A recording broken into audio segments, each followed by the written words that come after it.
Hey everyone, I want to talk about something important today because it's time to get back to our roots around free expression on Facebook and Instagram. I started building social media to give people a voice. I gave a speech at Georgetown 5 years ago about the importance of protecting free expression, and I still believe this today. But a lot has happened over the last several years. There's been widespread debate about potential harms from online content. Governments and legacy media have pushed to censor more and more. A lot of this is clearly political, but there's also a lot of legitimately bad stuff out there. Drugs, terrorism, child exploitation.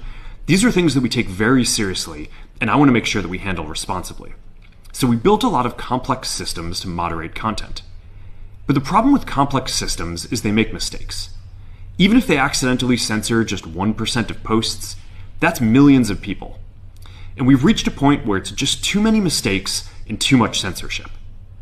The recent elections also feel like a cultural tipping point towards once again prioritizing speech. So we're going to get back to our roots and focus on reducing mistakes, simplifying our policies, and restoring free expression on our platforms. More specifically, here's what we're going to do.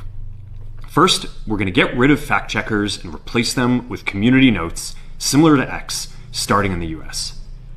After Trump first got elected in 2016, the legacy media wrote non-stop about how misinformation was a threat to democracy.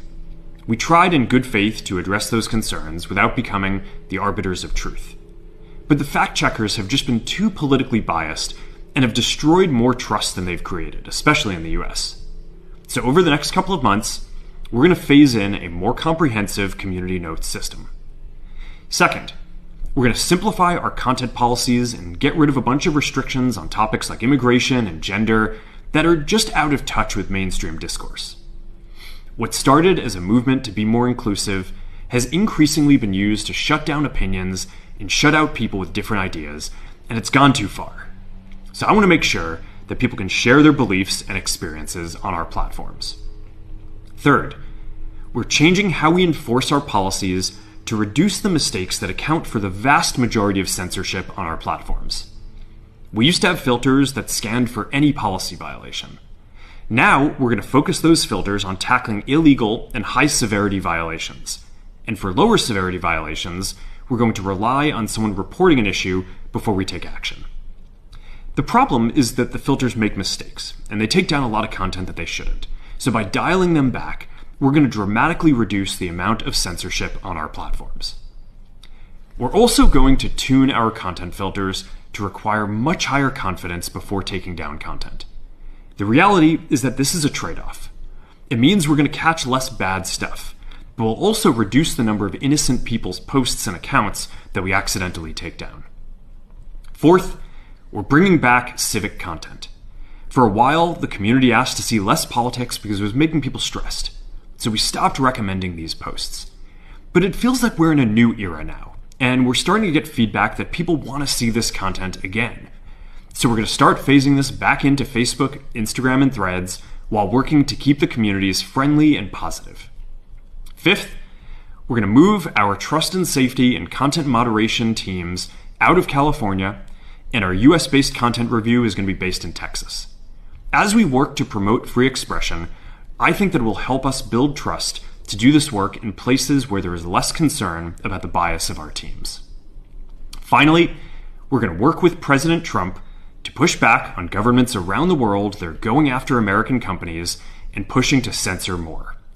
The US has the strongest constitutional protections for free expression in the world. Europe has an ever-increasing number of laws institutionalizing censorship and making it difficult to build anything innovative there. Latin American countries have secret courts that can order companies to quietly take things down.